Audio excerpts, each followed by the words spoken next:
afternoon, everybody. We will get started on our afternoon panel session. My name is Nerida Horner and I'm from the CSIRO.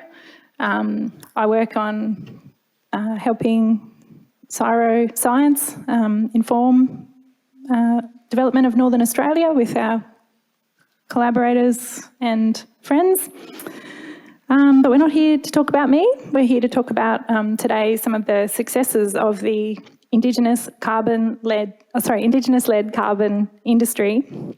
And I have with me a panel of speakers who will take us through a bit of that story.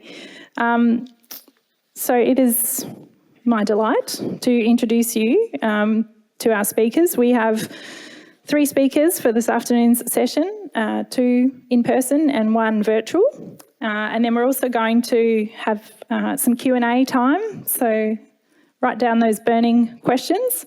And I also understand for those online, there will be a way to put questions through, and that'll be moderated and provided to us. I will shortly be provided with an iPad to read those out. Great. So firstly, I'd also like to acknowledge the traditional owners on the lands on which we meet today, the Yuwibera people, and acknowledge their elders and past, present and emerging. All right, so I'll kick off by introducing our first speaker, Anna Boustead. She is the CEO of the Indigenous Carbon Industry Network. Anna is an environmental communications and policy specialist based in Darwin on Larrakia country, with 18 years experience in the Indigenous land management and community environment sector. This brought Anna to her most recent role as coordinator and CEO of the Indigenous Carbon Industry Network, supporting knowledge sharing and networking across Indigenous organisations, producing carbon credits through land and sea management. Anna holds a Masters of Tropical Environmental Management and a BA in Eco-Communication. She is also a member of the Methods Advisory Panel to the Clean Energy Regulator, the National Soil Strategy Implementation Committee, and the NT Gamba Weeds Advisory Committee. So please join me in welcoming Anna to the stage, to the microphone. Thank you, Nerida, and thank you everybody listening in today. We do have a panel of speakers lined up for you shortly. Willie Rioli will be joining us from the Tiwi Islands where savanna burning is underway. So really looking forward to Willie joining us later on. I just wanted to start off by introducing a little bit about the Indigenous Carbon Industry Network. Before I do, though, I'd like to acknowledge the Yuwibera traditional owners on whose country we present today, and also pay our respects to all the traditional owners on whose lands we work on all across Australia. I'd also like to acknowledge that it is NAIDOC Week, and the theme of NAIDOC Week is Get Up, Stand Up, Show Up, and to pay our respects to all of the Indigenous leaders we work for across the network. So a little bit about the network. It was initiated in 2018 and really emerged out of the North Australia Savannah Fire Forum. There was a number of Indigenous organisations that acknowledged there was a gap in knowledge sharing across those organisations and also across North Australia, and so they decided to form a network. That network has now formalised as a company, ICIN Limited, and we're overseen by a 7-person Aboriginal Board of Directors. The company has a membership body structure, so it's an industry peak body, and we currently have 18 full members who are all Indigenous organisations that own or directly produce carbon credits or own carbon projects. Most of those are savanna fire management projects. And we are funded through the governments across the north, as well as the Nature Conservancy, Clean Energy Regulator and the ILSC.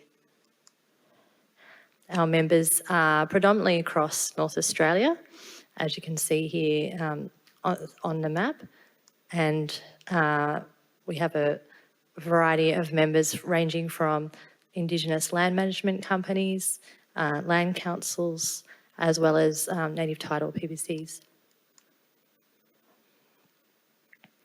And I'd just like to acknowledge our board of directors, and it's fantastic that Willie Rioli, who is one of our directors, will be joining us later today. Dean Yabarbuk and Sissy Gore-Birch pass on their apologies. They weren't able to make it today, but Dean has provided a video that I'll play a little bit later on. So the network, the purpose of the network is to promote and facilitate an active, innovative and Indigenous-led Indigenous carbon industry, supporting a healthy country and better livelihoods for Indigenous people.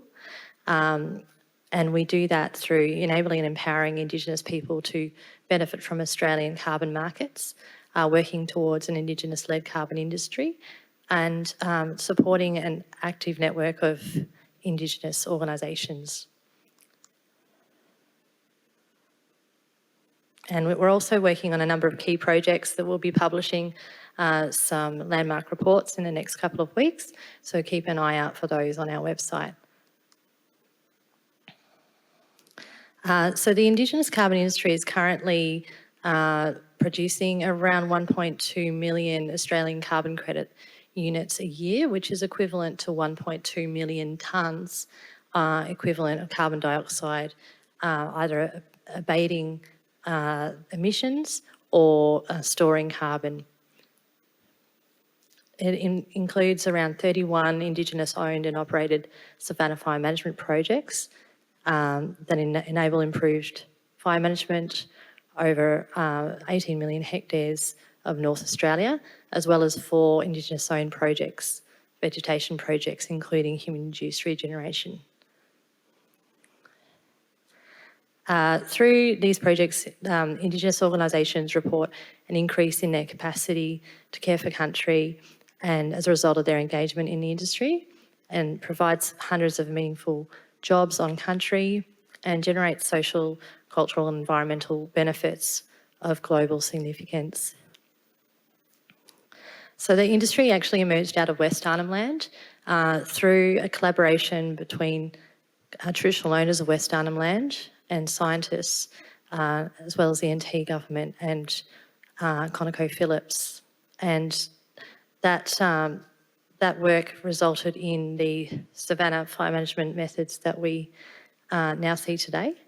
And it was really critical work that was acknowledging the immense traditional knowledge that traditional owners bring to the table, and also the value of partnerships. So the first project is the West Arnhem Land Fire Abatement Project in 2006, and to date there's around 31 projects across North Australia. This is in Arnhem Land. There's 5 Indigenous carbon projects established through Arnhem Land Fire Abatement, which is an Indigenous-owned company that Indigenous range groups and Indigenous land management companies have set up themselves to manage the carbon projects. And the methods that support the savanna fire management methods are measuring the benefit of cool savanna fires versus hot savanna fires. So this is an example of the difference between the two. As you can see, that hot savanna fires, they burn a lot more of the trees, and they also burn much hotter, and they're generally much higher, as you can see in the canopy. So this is the issue that these methods are seeking to redress. As you can see, those red areas there are areas of very hot, high frequency of hot fires, and those fires are very damaging to the landscape. So savanna fire management involves early dry season burning, ground burning, and as you can see here, some of the ranges in West Arnhem Land burning in the early dry season when there's still quite a bit of moisture on the ground, and the fire will just sort of creep along and burn as a cool fire. They also use aerial burning from helicopters and planes using a machine called a rain dance machine, which is drops incendiaries on the ground and creates a mosaic of small fires, patchy fires, across the landscape. And this prevents the hot fires later in the season.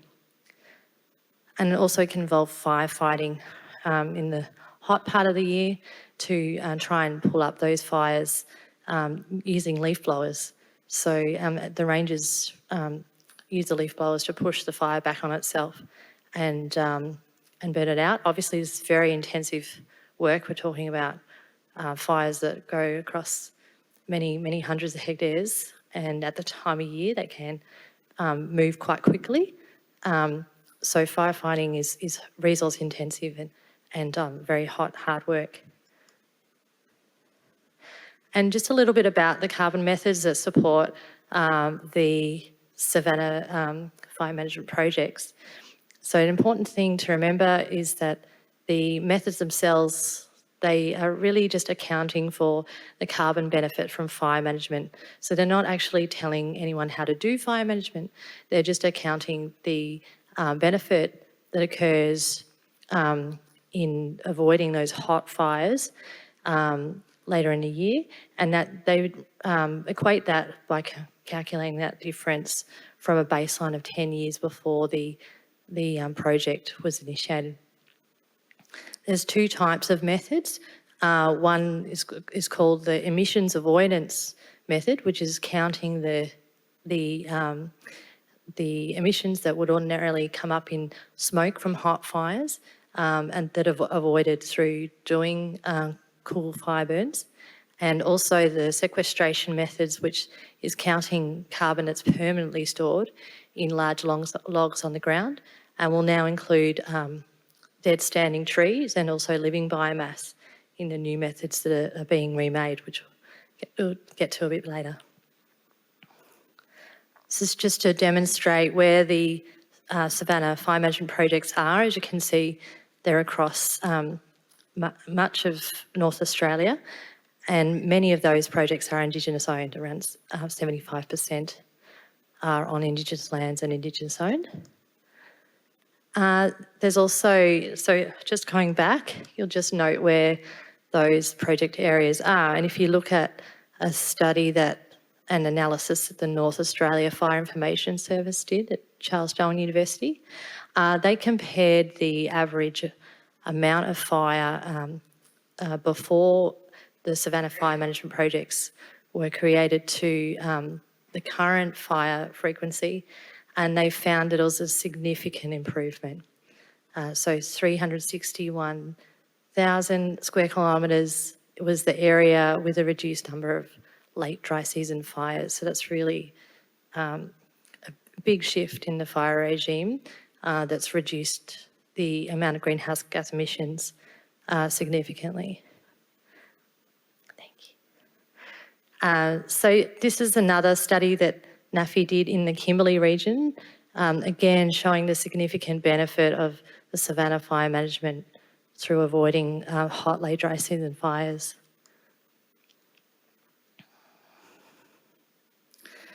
So as I mentioned earlier, Dean Yubabuk, our co-chair, wasn't able to be here today, but just wanted to talk a little bit about the decision-making processes supporting the projects. The projects generally have a pre-season fire meeting and a post-fire season meeting that bring together old people, young people and rangers to talk about the fire planning for that year and what they learned from the previous year. And it's a really amazing process of learning and knowledge sharing and bringing in the traditional knowledge into the fire management. There's also been a big increase in the number of women rangers recently, which is really fantastic to see. And a lot of groups also invest in cultural camps and cultural fire walks to bring people back to country.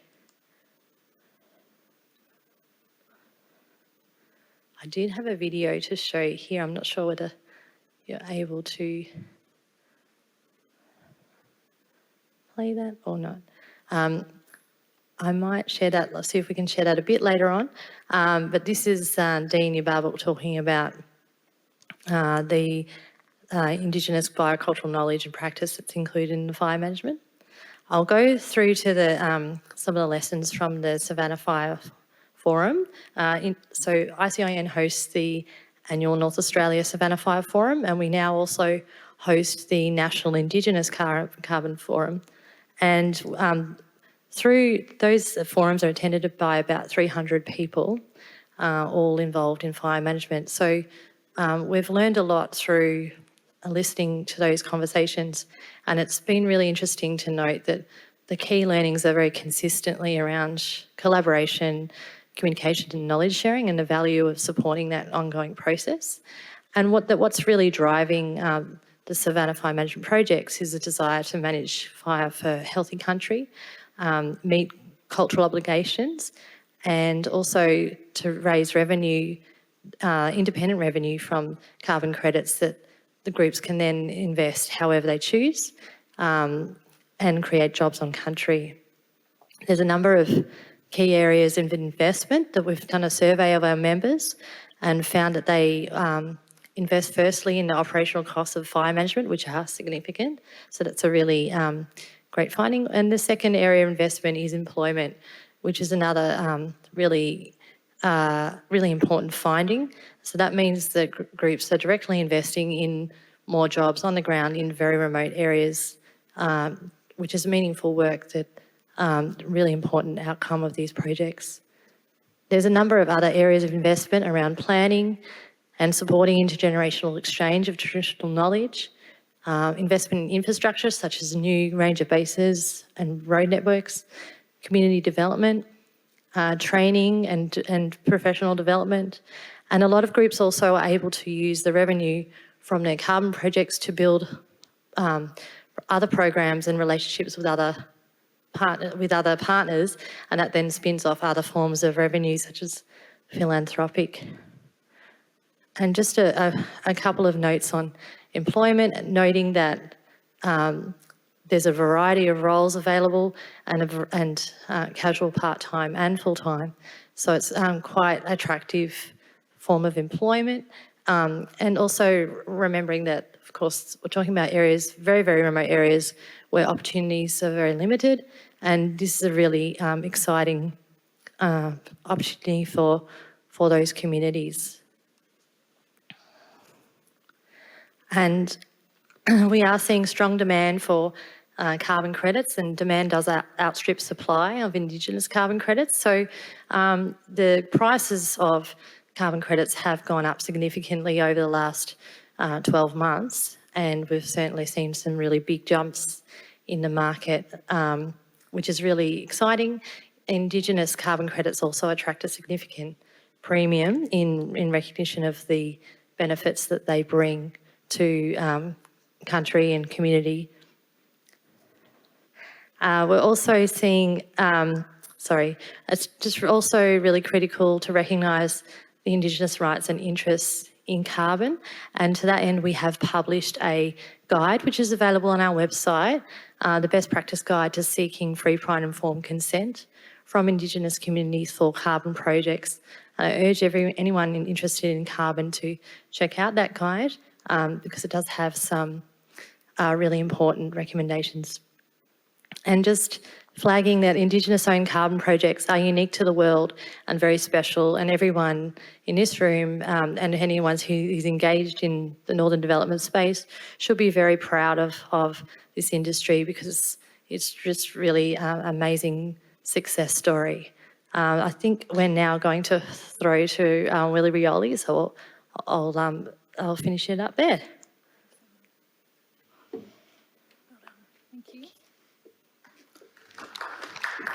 Thanks very much, Anna.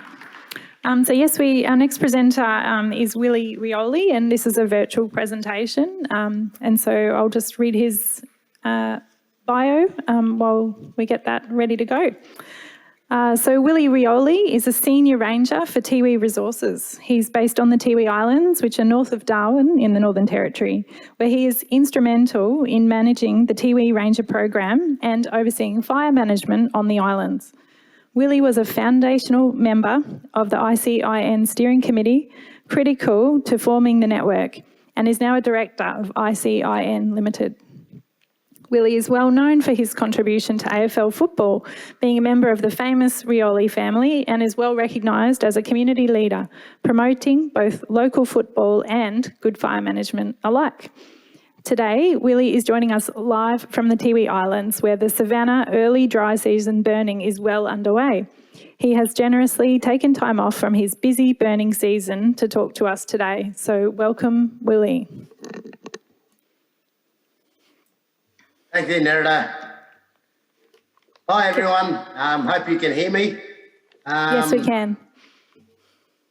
Yeah, first of all, just want to acknowledge my Monteepi clan group where I'm meeting today, presenting from on Zoom here to the Monteepi clan group, obviously past, present and emerging, and also in all Indigenous ranges or, people right throughout Australia and that are listening in today. So thank you all for taking the time out to listen to me have a bit of a chat about just everything around fire and the work that all Ranger Group are doing right across the north. Not only just in the Northern Territory, but also in the top end of Queensland and also Western Australia.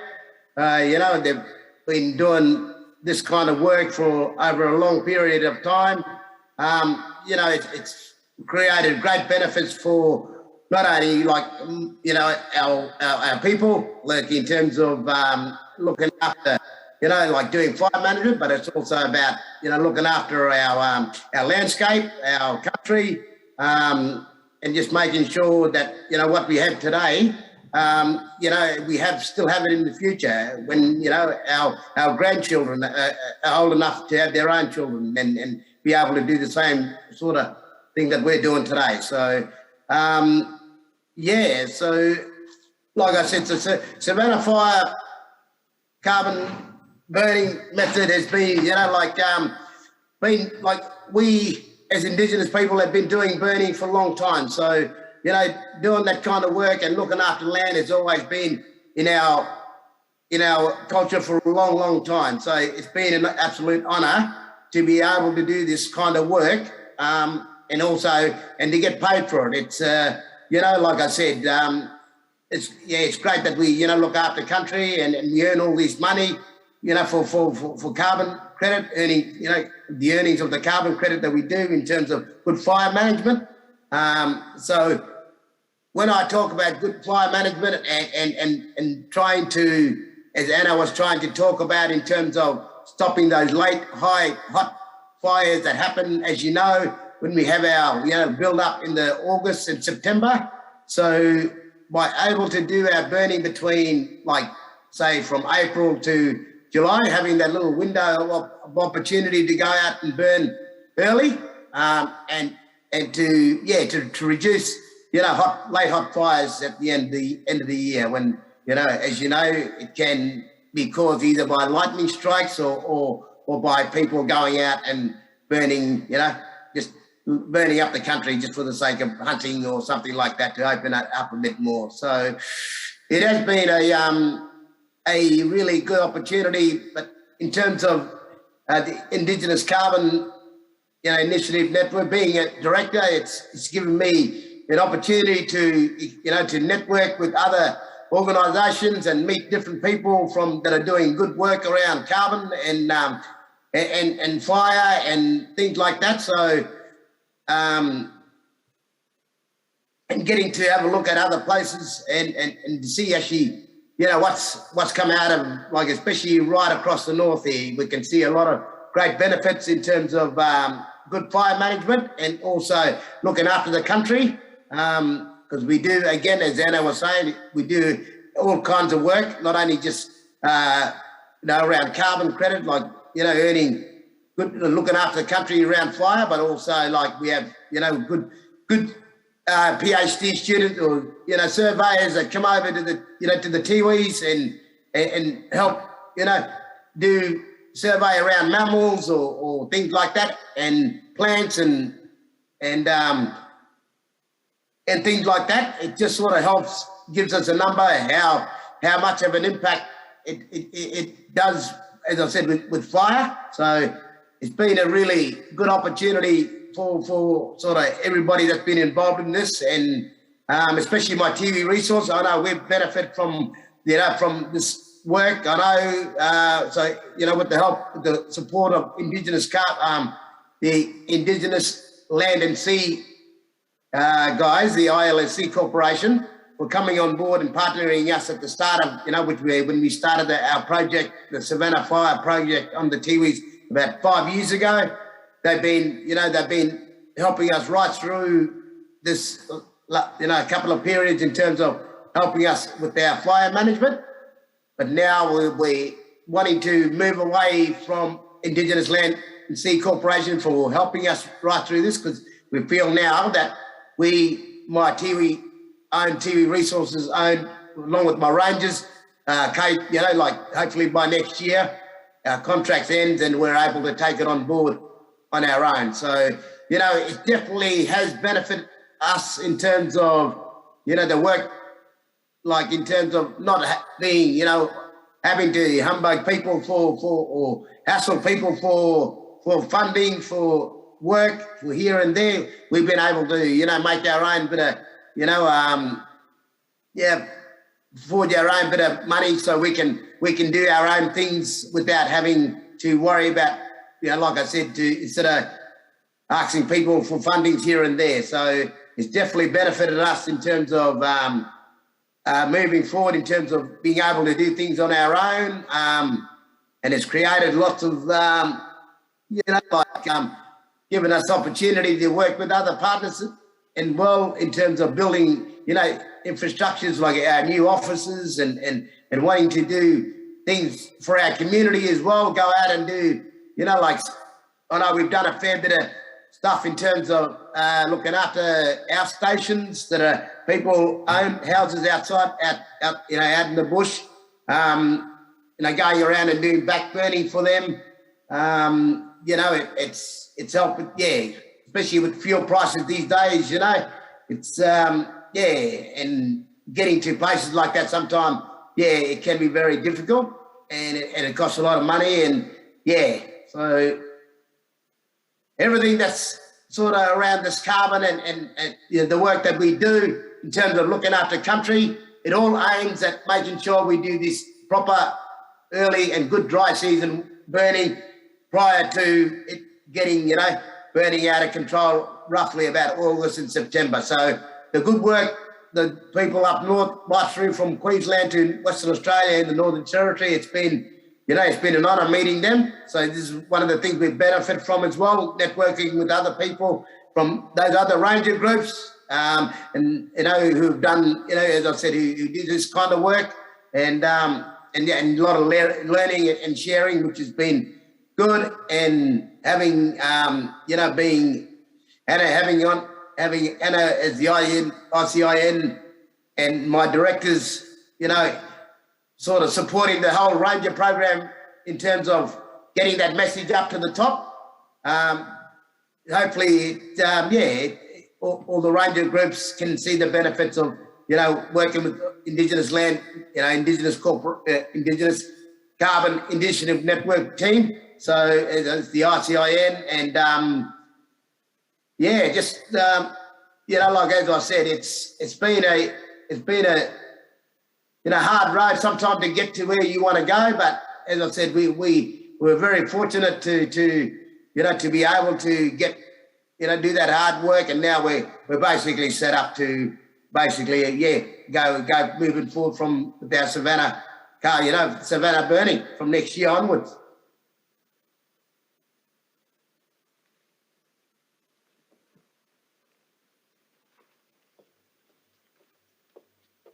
Thanks very much, Willie. We've actually got some time now for a couple of quick questions for Willie. We've got about 10 minutes still left in your time. Willie. So if there's anything else you want to say first, or we'll go straight to audience questions. Yeah, between Anna and I suppose we can answer if there's any question between Anna and I. No problem, mate. Thanks, Nerida. Fantastic. So if anybody in the audience would like to ask questions of the first two of our speakers, and I'll introduce Toni in a moment, and she'll speak after Willie. But please head to the microphones to the left and my right, and make sure you do use those microphones so that anybody watching online can also hear the questions.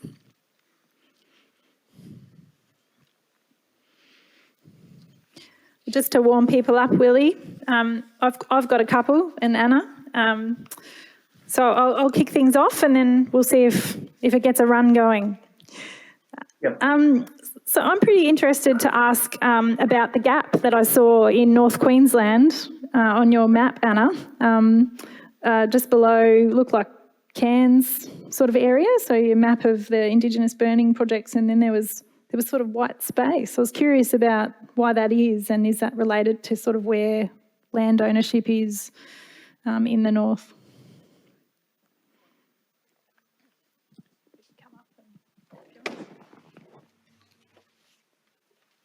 Which map are you referring to?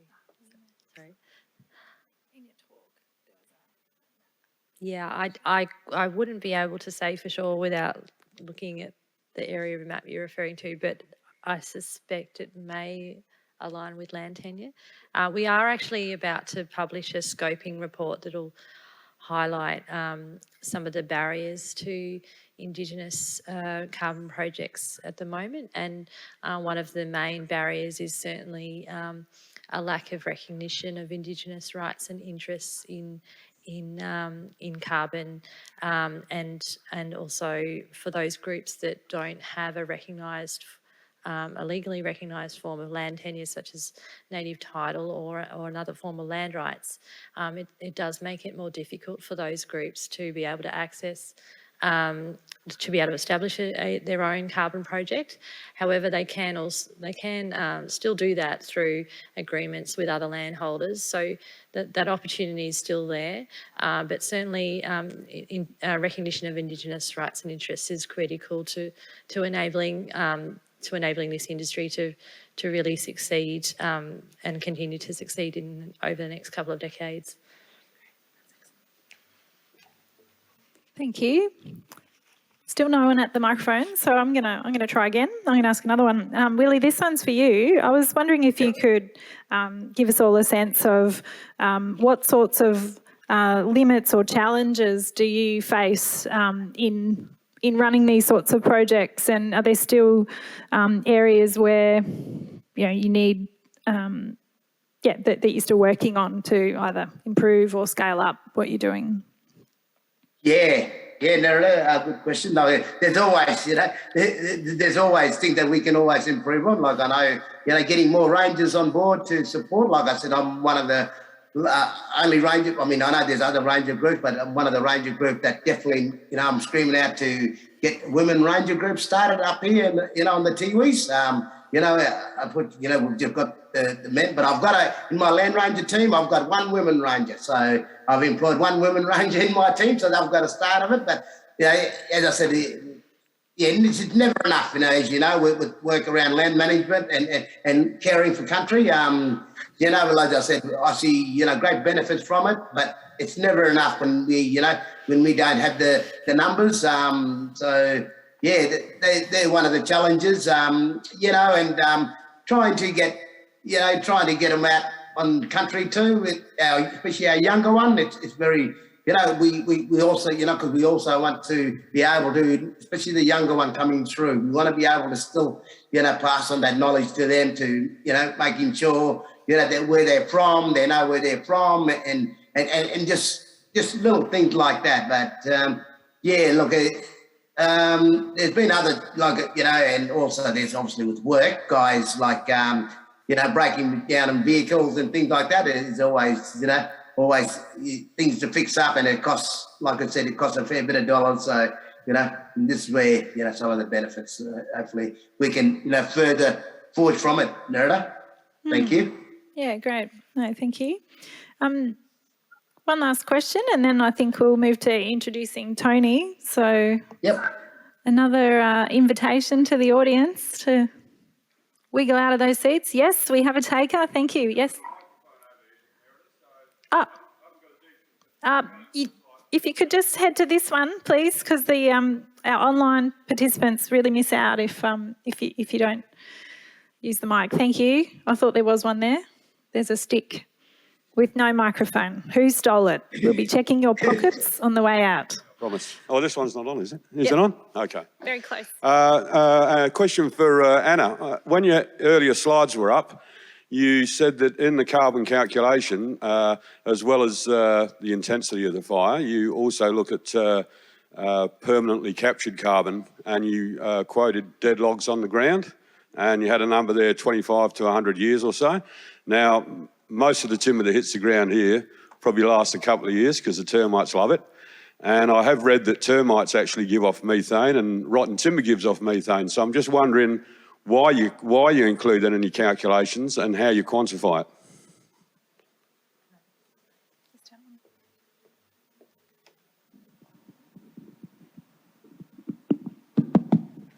Sorry,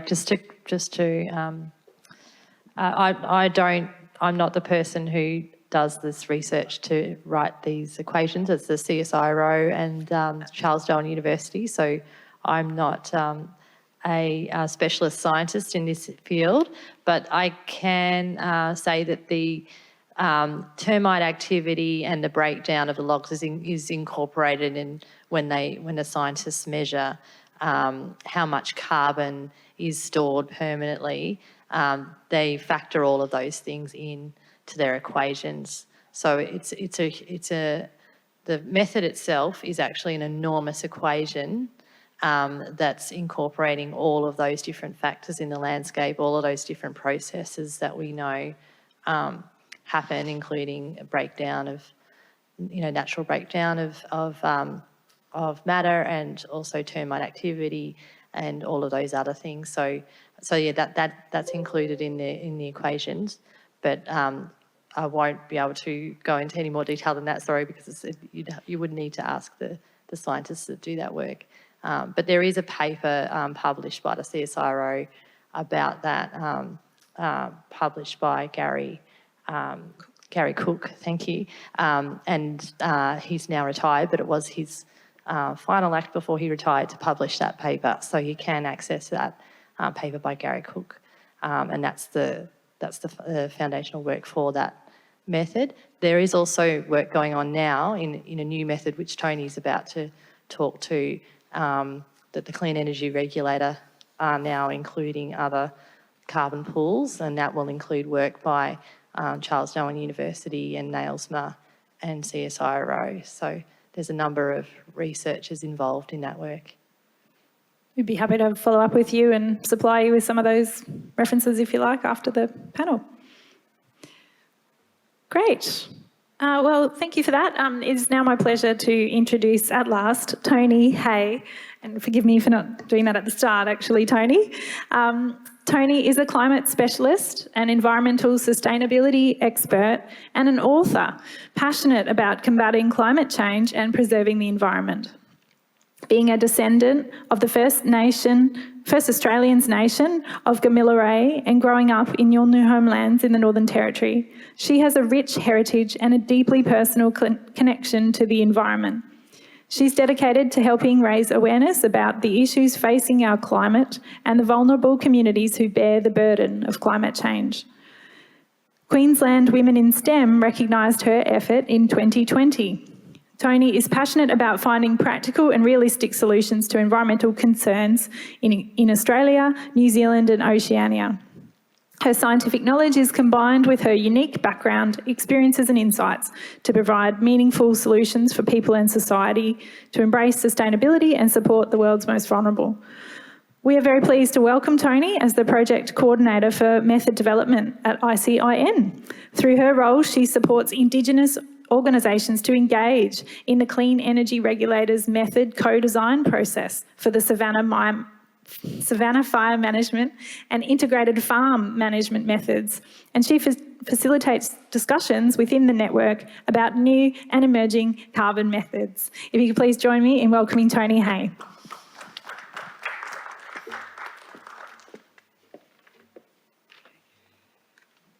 Thank you. I'm looking at the current opportunities within the carbon industry for Savannah fire management methods that we're currently being remade or reviewed at the moment, including carbon pools, which is carbon stored in living biomass and dead standing trees, and less barriers to uptake, resulting in up to 3 times more carbon is expected to be accounted for from the same activity. Integrated farm management methods is now in development. Will provide for method stacking of multiple carbon methods through good land management. ICIN is working with the Clean Energy Regulator to support Indigenous engagement in this process. Other methods now available include human-induced regeneration, on sea country, so the blue carbon and tidal restoration method, soil carbon methods, and the most well-known, I guess, is the planting methods. We have future opportunities and challenges, I guess, like most industries. Blue carbon is an opportunity to include feral animal management in coastal floodplain zones in this method in the future. Feral herbivore management methods in development by ICIN members. I personally really love this one and looking at this because it also covers your supports of your on-country and your biodiversity supports. Integrated farm management methods in development by Clean Energy Regulator, and supporting Indigenous-led responses to climate change as increasing temperatures and extreme weather events impact on our countries. Increasing pressure to create a carbon-neutral economy, driving better prices for carbon credits is also a problem. And it's very fast-paced, extremely fast-paced industry. It's growing rapidly and at a highly complex carbon market. Policy reform is bringing more certainty to climate change and carbon policies. So that helps us to understand and to do our program management. Strong interest from voluntary corporate buyers in supporting Indigenous-owned projects, and a willingness to pay a significant premium for Indigenous carbon projects. I'd say that is also a willingness to support our communities as that money and that industry, so you can achieving the Sustainable Development Goals by creating jobs on country. The next steps for the Indigenous carbon industry. So the ICIN will be supporting more Indigenous groups to understand the opportunities and the risks of engaging in the carbon market, and will be publishing a guide to the carbon industry, along with a landmark scoping report, which will be coming out later this month. The network and its members will continue to advocate for greater recognition of Indigenous rights and interests in carbon. And we will also be working with our members to deliver a marketing and branding strategy for Indigenous-owned carbon projects over the next 12 months.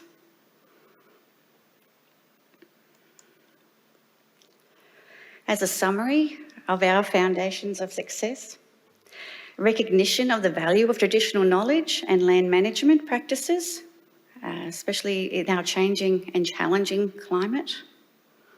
Self-determination. Projects are owned and operated by local Indigenous organisations and people's communities. You know, we're talking about people in remote areas. It's carried out in accordance to local cultural protocols. So this is, I just can't underestimate how important this is to our peoples on the ground. Collaboration resulting in strong and respectful partnerships. If we don't partner, none of us are going to get anywhere. So it's really important. And between Indigenous organisations, the government, business and scientists. The generosity of Indigenous people to share our knowledge and expertise with the world. We're quite happy to share and to improve the way things are done, and to share and to celebrate the way culture is passed through. And the recognition of Indigenous rights and interests in carbon is highly critical to the success of these projects. The Indigenous carbon industry brings multiple long-term, transformational and intergenerational benefits to North Australia and beyond.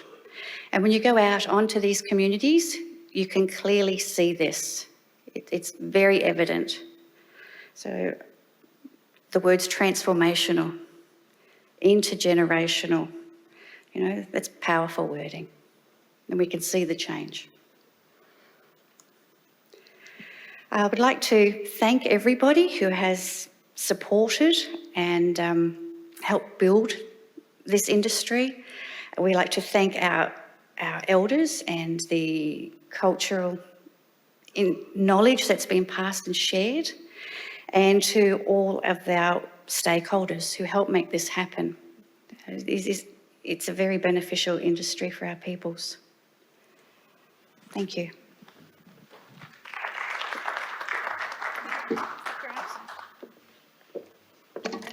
Thanks very much, Toni. And Toni's given us the gift of a little bit more time. So if Willie's still in the virtual room, if we could put him up on the screen again. G'day, Willie. Just checking you're still with us. Fantastic. Yep. So now we have a bit of time for some questions and answers. And then if we finish up a little early, we've got another video to share with you all. So get those thinking caps on and don't be shy. Please make your way to the mic if you wish to participate in the conversation. And just an apology to our online participants. If you have questions you're popping in the chat, I don't have the iPad, so it hasn't materialised. So please forgive us for that. If that appears at the appropriate time, we'll catch up on questions then. All right, so no immediate takers in the room, so we'll do some warmers. Look, I'm quite interested in any one of our panellists having a go at this one. I'm curious about the sort of size of the revenue. You talked about, I think, Anna, in your talk, 1.2 million tonnes of carbon. So what does that sort of equate to in terms of the dividend and income stream that landowners have to work with?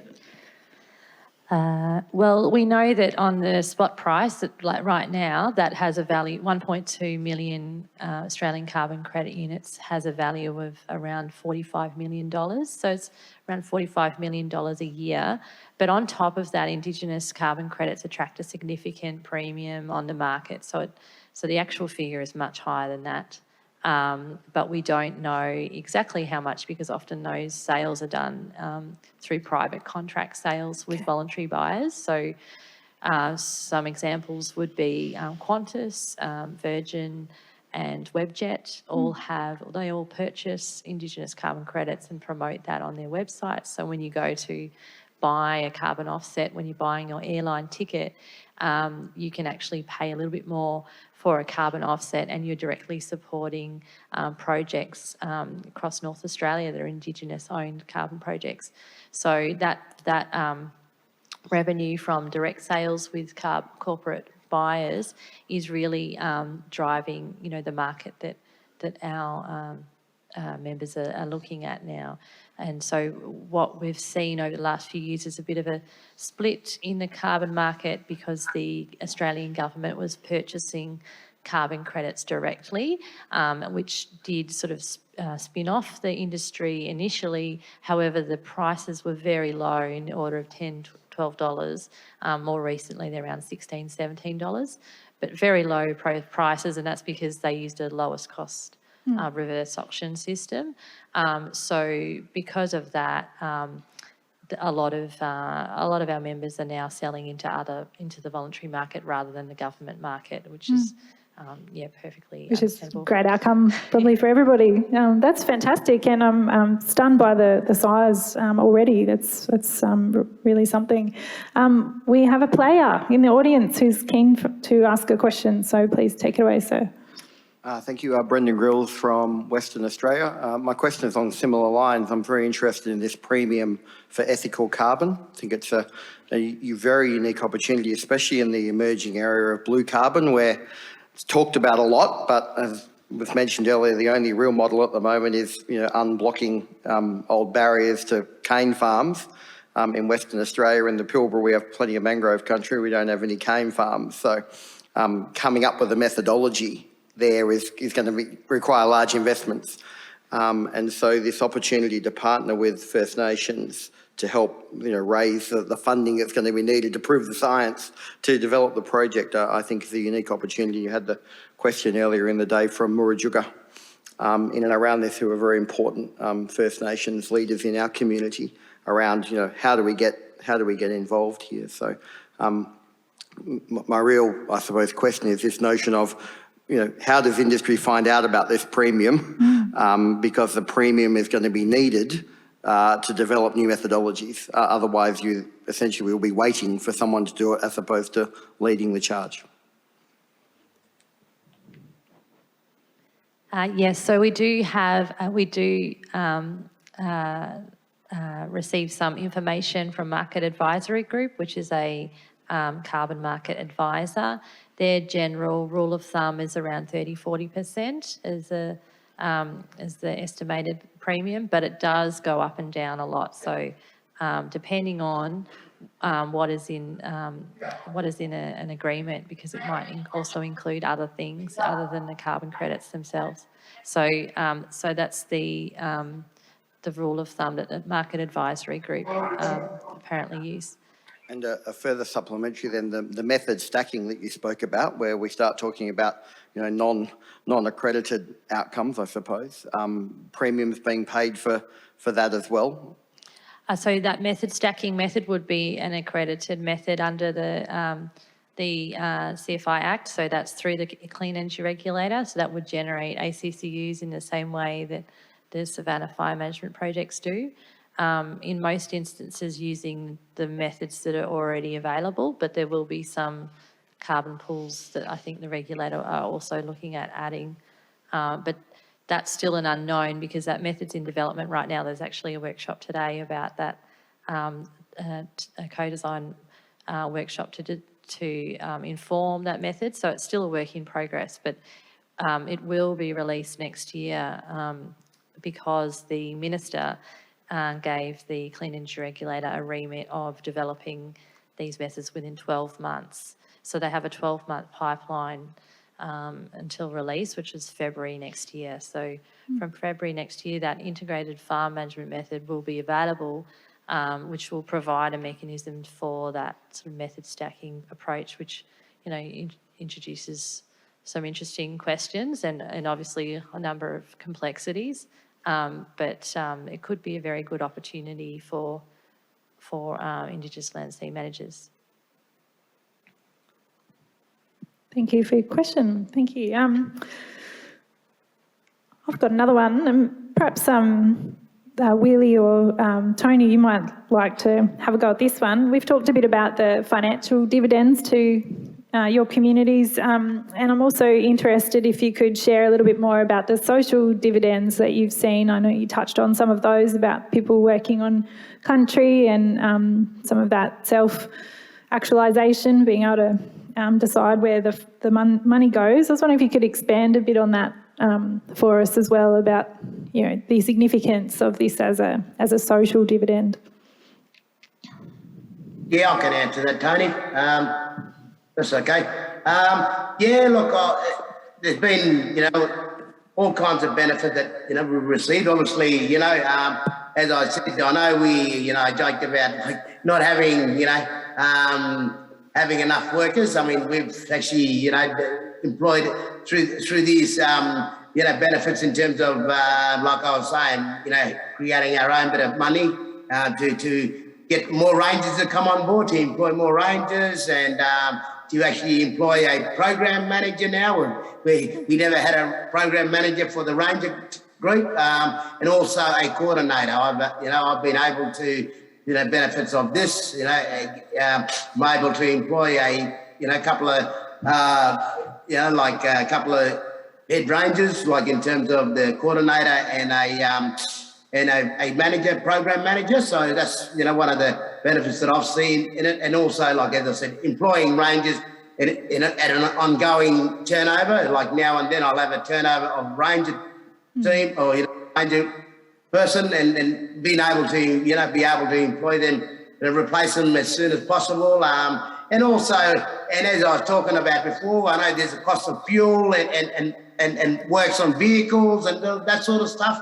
That's where we've seen a lot of benefits from. We haven't having to wait for funding or ask people for funding for to get those jobs fixed or worked on. We're able to, definitely. Do it yourself. Yeah. Yeah. Yep. And what sort of impact do you see on people of being able to do that? Like, it's great to be able to do things yourself. How does that make people feel? How does it change them? Oh, yeah, like it's changed people's perspective in terms of, and especially, in terms of looking after country, where they see us, rangers getting out to country and they see all the benefits of the work that we do and looking after their country. So, and going to their campsites and helping them do, work around that, around weeds and also fire.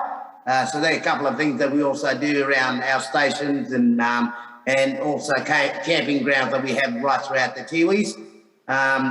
Before they were just left overgrown, left to basically get burnt down every year, and not having anybody looking after those infrastructures or little things like that. Even our little swimming holes that we have around, like we're able to try and get to them as best we can and reward, and just see the benefits of that. So, just everything that's happened on Tiwi, it's sort of, we're just trying to make a change, like in terms of the work that we do. That's excellent. Thank you, Willie. We've got an audience question here in the room, and then I do believe we have one from our online audience, Glenn C. So we'll get to yours next. Great. Well, thank you. My name's Mick Stevens. I'm the CEO of Timber Queensland. So we're the peak state body for forest products industry. And Willie, I had the pleasure of going to Tiwi Islands prior to COVID as part of the forestry situational report. We were made very welcome. So good to see you. Now, my question is related to methods as well. We're also working with some federal programs with regional forestry hubs. So we're working on the development of forest product industries within Queensland. And part of that is we're working with Indigenous communities, given extensive forestry resources.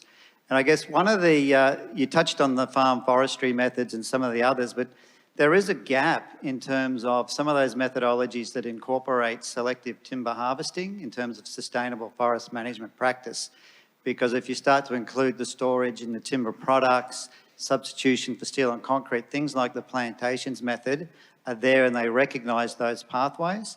And one of the challenges, I guess, with some of the communities that are looking for economic development is that we've got extensive slow-growing forests. But if you can combine perhaps selective harvesting for forest products with the carbon benefits, it starts to open up opportunities. So I guess it's a question to the panel about with this organisation, are you looking at some of those methods? Obviously, they need to come from the ground up from the communities, but there's a real opportunity there to actually include harvested forest products as in combination with some of those other benefits. So I was just keen to get some feedback on your thoughts on that, because that in terms of regrowth native forestry, that is a gap. Thanks very much for your question. Panel, any takers? I think I'll have to take that question on notice because we're not across the plantation methods, and it's probably a question for the regulator.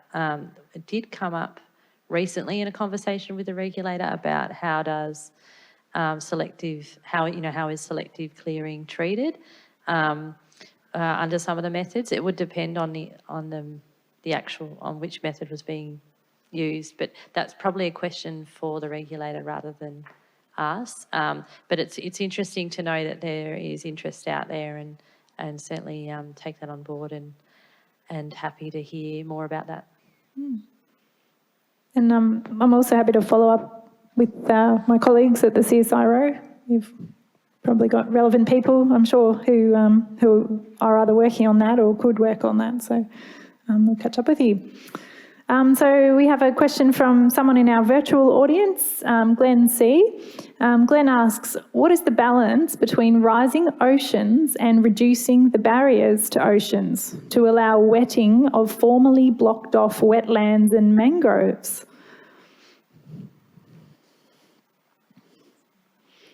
So it's sort of going more to that terrestrial marine interface. We're just trying to work out what the question is, but I think it's in relation to, so the blue carbon tidal restoration method, they credit removing a seawall, like a block to the tide, so a seawall or a levee bank that was, constructed to block the natural tide. And when you remove that, you get a benefit in terms of carbon, both the soil and mangroves. And obviously with climate change, the sea level is also rising significantly at the same time. And again, just to put it out there, I'm not representing the clean energy regulator, so you would need to ask these questions of the regulator, of the Australian government. We'll get them on next year's panel. That regulates these methods, not of me.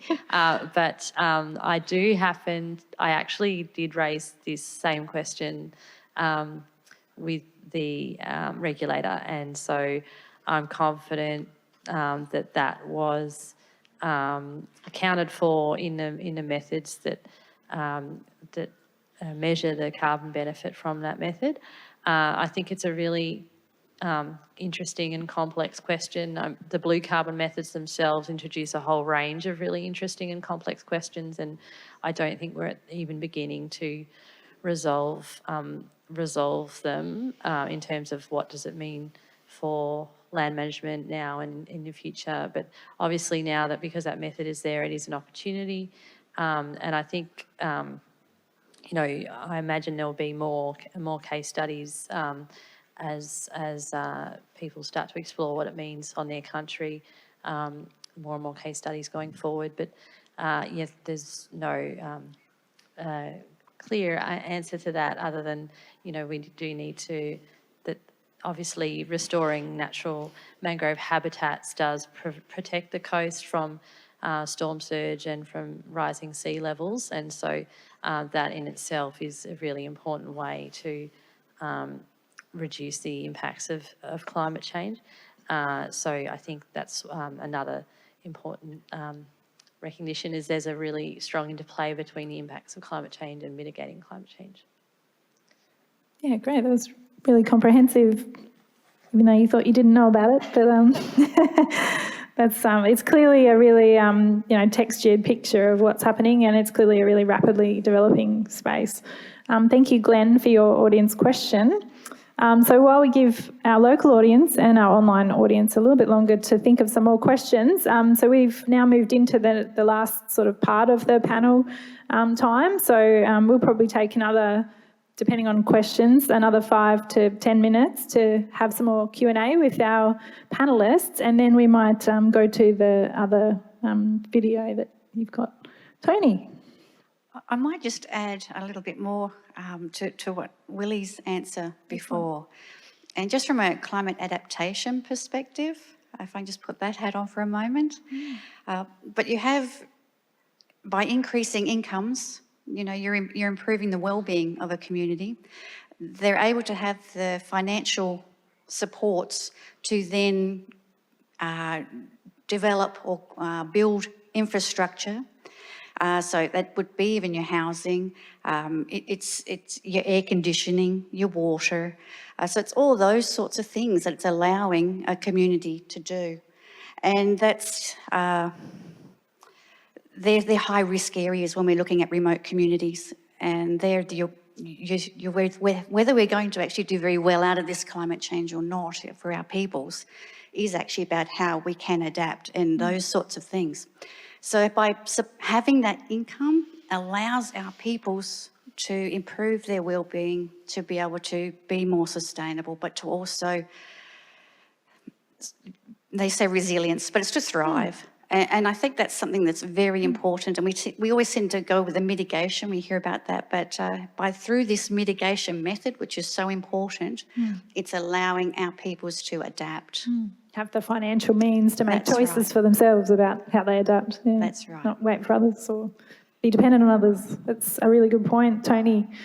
I've got a question then about sort of if we had industry in the room, you know, for example, forestry and timber industry, even down to graziers, who wanted to work with traditional owners to get up these sorts of projects. You know, I have heard of some, particularly graziers, who are interested in the benefits of this sort of low temperature fire management on their properties. I'm curious what you would say to them about how to either develop partnerships in this space or to get started. Where would they go?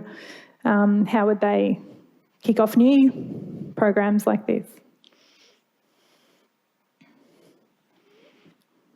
Does your network provide sort of? Yeah, so you can go to our website and get in contact with our members. So we have 22 member organisations up there, Indigenous organisations. You can directly contact them and reach out to them. I think a lot of some of the other spin-off benefits of the industry has been enabling other partnerships with corporates as well as other entities with that need to purchase carbon offsets. So there's a lot of opportunity for more partnerships, and we're seeing some really interesting partnerships come through the network. So I'm sure that will continue. And you know, I guess there's a lot of goodwill, I think, and that's really great to see. Yeah, that's great. I might ask you for some of those examples in a moment. We've got an audience question. I'll ask a question if we struggle a bit. Really close to the microphone, please. Yep, hi. So Will Hamill from South Pole, Australia. Anna, you gave some great examples of the Indigenous-led carbon industry in the north, which I understand is fairly well developed, but I haven't seen as much work with Indigenous groups across southern Australia. So I'm wondering if you can provide some insights as to how we could grow the Indigenous-led carbon industry across southern Australia. Thanks, Will. Well, I think the first thing is there's a lot to understand when it comes to carbon, and it's actually quite complex. There's also some really important things for groups to be aware of in terms of the way in which the carbon market is playing out. There's some really good things happening, but there's also some not so good things happening. And we are seeing a lot of Indigenous groups around Australia put under a lot of pressure to give consent to to give consent to carbon projects on their country. And often they're not provided with the information they need to make informed, free, prior, informed decisions. So that's why the network published the free, prior, informed consent guidelines, is to urge any carbon project developers or landholders that are wanting to develop carbon projects to recognise all native title holders, eligible interest holders, but to go beyond that and also recognise native title claimants and any other Indigenous communities in that area that are impacted by that project, because the carbon projects are intergenerational. These are very long-term projects, and it's important to remember that those communities will be impacted and can potentially benefit from the project for many, many years to come and generations to come. So it's important that Indigenous communities are not locked out of those opportunities, in the early stages of the industry evolving, and we are seeing that it's happening very fast. And there is a lot of pressure. There's a lot of pressure on us to get information out. That's why we're publishing these guides in the next few weeks. I often hear stories about groups not being aware that as an eligible interest holder under the Carbon Farming Initiative Act, many groups have a consent right, and it's effectively a veto right over a carbon project. So a very, very strong position to be in that negotiation, and quite different to the way in which we've seen other commodities and other industries roll out. So the treatment of carbon rights is very different because it's actually acknowledged under the Carbon Farming Initiative Act and not under the Native Title Act. So it's really important for groups to be aware of that, and also to seek independent advice and independent expertise as much as possible. There is a lot of third parties out there, but a lot of them do have vested interests. So being aware of those vested interests is also really important. And there's somewhat of a boom happening at the moment, you might say, in carbon. And, we just want to make sure that Indigenous people and communities are well positioned to take advantage of that. And so that's where the information is, being informed is really, really important. That's a great point there about that access to information and informed consent. So thanks. We've got a question from our virtual participants. This one's from Toni G, and he asks that, Toni, our panellist, you mentioned a change in calculation methods that will count up to 3 times as much carbon, or result in 3 times as much carbon being counted as abated for the same activity. Like this, a bit provocative. Isn't that just redefining success and declaring victory? Would anyone like to have a go at that one? Toni? Nerida might be better placed to answer this from CSIRO. So again, I'm not here representing CSIRO. We are the peak industry body for the Indigenous carbon industry, and there are a range of scientists that are involved in designing those methods. And so just to explain why you would get 3 times as many carbon credits from the same activity, it's because at the moment, all that's counted is the difference in the amount of smoke that goes up from avoiding the hot fires annually. So that's called emissions avoidance method. The reason why in these new methods it'll be accounting for a lot more of the carbon is because it's also looking at what carbon is stored, how much more carbon is stored in the landscape as a result of avoiding those hot fires. So that means carbon in wood, basically, but also in living biomass. So living biomass includes the trees and the small plants, and it's quite a complex equation that is a balance between recruitment of seedlings and loss of seedlings, and there's very, very detailed work that's gone into these equations. So it is the same activity. The reason why you get there will be more carbon credits from the same activity is because you're not just counting the avoided hot smoke, you're also counting the carbon that's stored in a landscape as a result of avoiding those hot fires. And anyone who's been to a savanna landscape will know, particularly if you've been out to a landscape where there's been a lot of hot fires, you'll see there's a loss of trees. And so, there's a clear relationship between carbon and fire in the savanna landscape. Mm. Yeah, I think that was well explained. And as the methods of accounting for carbon in the landscape improve, I think we will see some of the more established methods getting a refresh as the science improves. And we'll also see new carbon methods developed that will then present new opportunities for landowners or traditional owners or others to derive benefits from the carbon economy. We'll probably also see development in the land restoration space around the carbon benefits of that practice.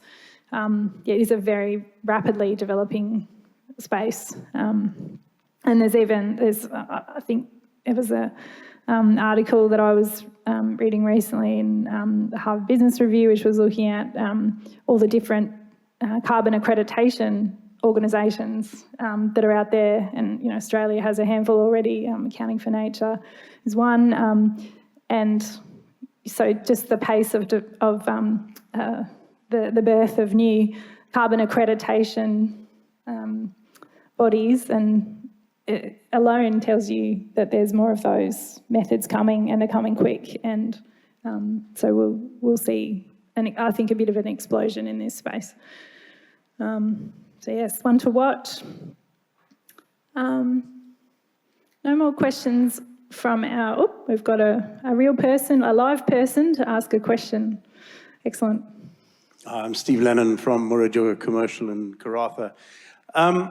If I listen to the discussions in this session coupled with the one we had before this, is that, I mean, it's clear that we've got huge opportunity here, and it's on both sides. So when you look at the carbon offset market, I mean, every time an industrialist stands up, they say we're going to be carbon neutral by 2030 or 40 or 50. And then we hear about the enormous potential that we have in the carbon markets, and whether it's land-based or ocean-based, etc. However, when you look at those Indigenous businesses that are on the ground and that are keen to get into these projects, it's pretty much a case of hurry up and wait. The opportunity's there, but it's actually very hard to get something off the ground that makes commercial sense. And I think every part of the value chain is difficult for us.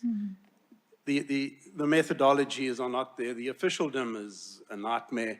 The finance is not there. All of these things take time. And as a result, what we do is we say, it's too hard. We'll actually pick up other priorities. And so the question I have is that if the true solution here is to get carbon credits at a massive scale, well, definitely the route we're going down at the moment is not going to get us there. So what is it that needs to be done differently to enable us to get that scale and also get this Aboriginal economic empowerment that's so important? Great question. Sorry, what was your name again? Steve. Thank you, Steve. Who wants to have a go at that one? Anyone? What about you, Willie?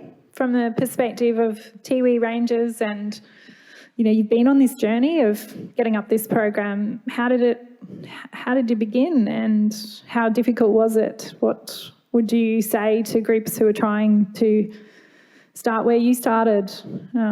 What could you share with them to make that journey easier? Grossly paraphrasing your question there.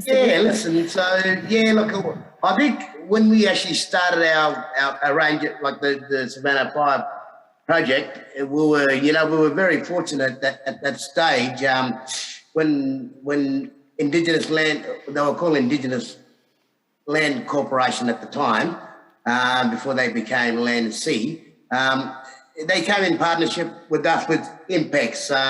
As you know, Impex is a big gas company that's sort of building, that were building their thingo in Darwin here, their gas project in Darwin. So it was sort of to get an emission of them through through working with the Indigenous Land Corporation, asking us to come on board to be a partner with them in terms of doing the Savannah burning, and in terms of trying to do a carbon thingo benefits from the gas work, or the impacts, will give us some benefits if we work for them. So that's how it sort of came about, so we've been in partnership with the Indigenous Land and Sea Corporation now, like I said, for the last 5 years. They've been managing, and partnering us in terms of this kind of work that we've been doing. So it has been very, as I said, we were very fortunate to have all the equipment that they were required, like being Indigenous run and owned on the Tiwis. Already we had the equipment, we had the fire equipment that we were using for weeds. It was really for weeds, we've been able to, get to see benefits through, partnering through Indigenous Land and Sea Corporation, along with Impex coming on board to support our, carbon work. But it was a bit of a long road there to get to where we are. So, Willie, you had a buyer in the private industry already lined up? No, well, we had to look around. Obviously, we sort of had a buyer. As soon as we put that the benefits of wanting, like, having this run by our own, we had to make sure that it was actually run by us and all that. Yep. So we had to make sure that we did all this before we ticked all the boxes before anyone out there was able to look at it, at buying some of our credit. So yeah.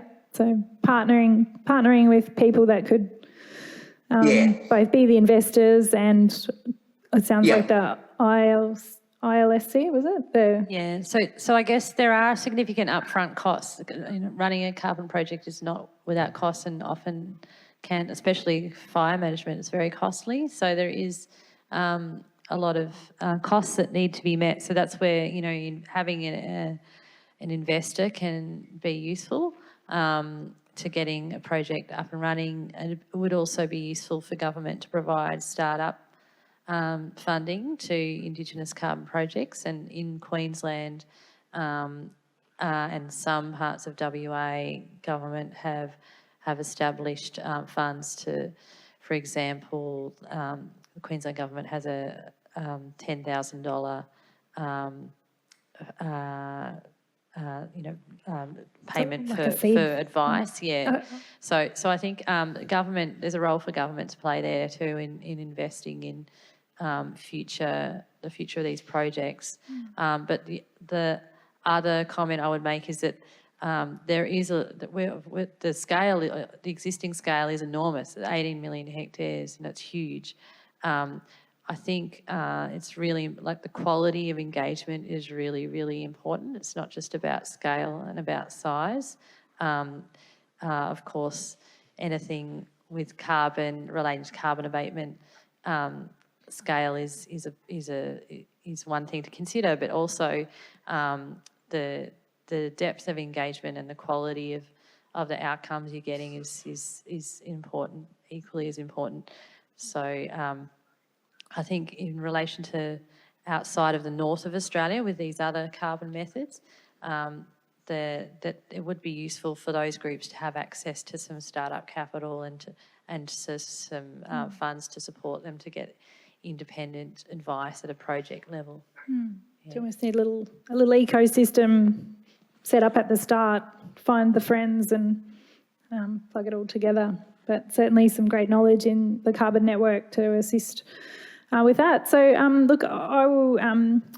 We've only got a couple of minutes left now, so I will thank the speakers, and I think our online participants get cut off right at the time, so I'll thank them for joining us, and we'll thank our speakers. And then for those who are staying on in the room, we actually have a short video to play to end our session.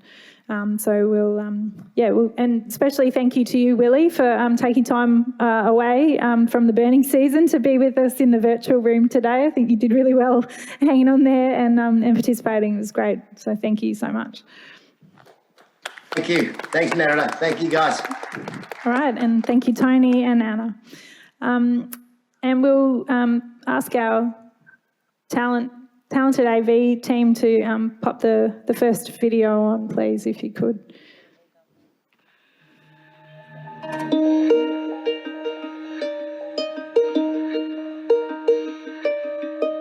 You know, a few decades ago, everyone was talking about, well, how are we going to stop these fires that are devastating the Kimberleys? This part of the country has a lot of lightning at the start of the wet season, and will start lots of fires up here, and it has the potential to spread across the whole country without stopping. Elders wanted to get fire management happening again on country, and they wanted to be in control of that rather than it being done by government agencies and things. Well, our old people used to tell us how to burn country, make sure it's not too windy and a little bit of dry and green grass, so it can burn slow without rushing and going all over the countryside, you know. Warrnambool country is a biodiversity hotspot. It's still got all of its mammal species, many of which have gone extinct in other parts of Australia. And there's a lot of endemics, so it's very important that it's looked after well and that traditional owners are able to see their visions achieved for country and for themselves. The term right way fire was coined during the development of the Healthy Country Plan. Right way fire is about the right people burning the country for different cultural reasons, but it also has elements around burning at the right time of year. We do early burning, so we know the grass is not that high and dry, you know, like it'll trickle along slowly, still clearing up the countryside, you know. One big area will be cleaned up by fire, and then you're starting to see that new growth then, and you'll see animals will start to come back to that area then. And that's how the old people taught us, you know. Take notice of the animals. If they're living healthy, well, you know, the country is healthy. Yeah, the savanna burning methodology does generate carbon credits. Last year, we abated around 50,000 tonnes of greenhouse gases. The credits that are generated, they're called the Australian Carbon Credit Unit, ACCUs. They're either purchased through the Australian government, or companies that want to go carbon neutral, well, they have to buy a credit to offset their emissions. The money that's raised from the sale of carbon credits goes back into the annual operating costs of the fire program.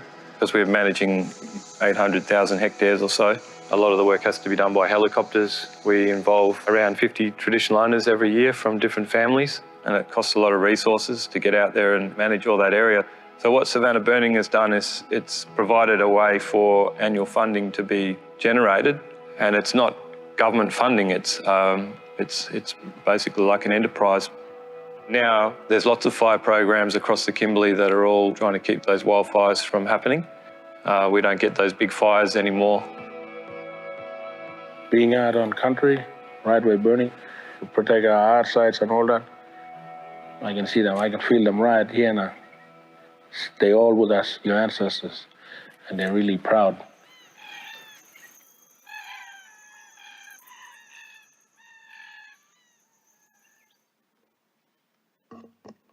Great. Well, thank you very much to our panellists who are here with us in the room and virtually, and thank you all for participating. See you at the dinner.